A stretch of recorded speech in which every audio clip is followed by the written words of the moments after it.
Hi everyone.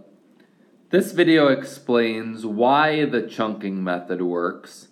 And again, I want to just share this with you so that you can actually believe that some of the procedures and sets of steps that we learn actually have some logic behind them.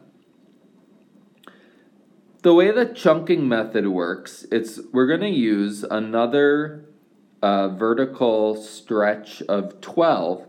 And again, like we talked about in the area and perimeter investigations in class, doing a vertical stretch to a function has no effect on the zeros.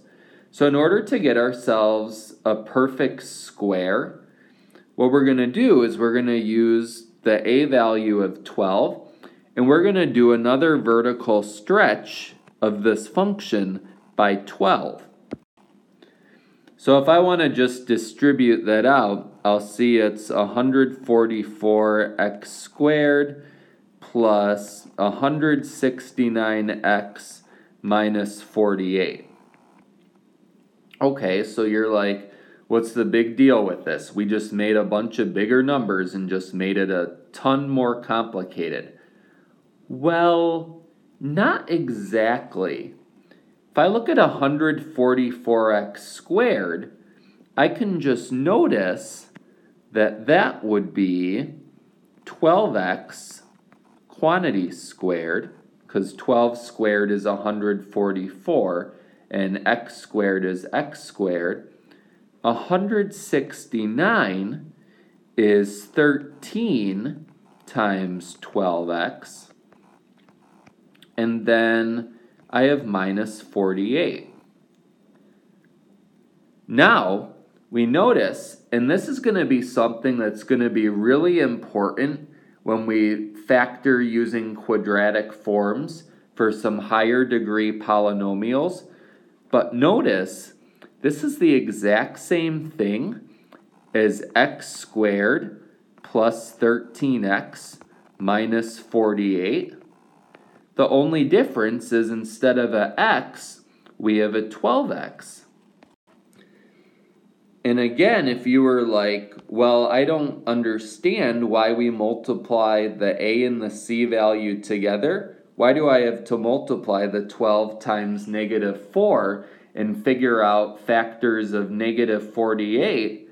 Well, if you were going to factor this, x squared plus 13x minus 48, based on what we know about the relationships between products and sums, we would need our two numbers to multiply to negative 48 and add up to 13.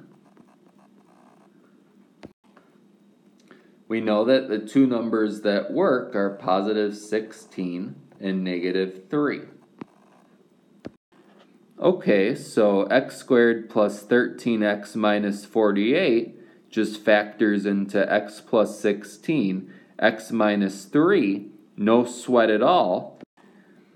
And if it's 12x squared plus 13 times 12x minus 48, I can do it the exact same way. I just replace the x with the 12x. And then, just like we mentioned in the other video, it's not supposed to be 144x squared, it's supposed to be 12x squared. So that's why I go through the dividing to account for the extra 12 that I multiplied. And so that's why you're able to just put the a value in front of both of those and then divide them out later. So again, hopefully this sheds some light on why one of the methods work. If you watch this video, it'll also be really helpful later on when I ask you to factor something like x to the 4th plus 13x squared minus 48.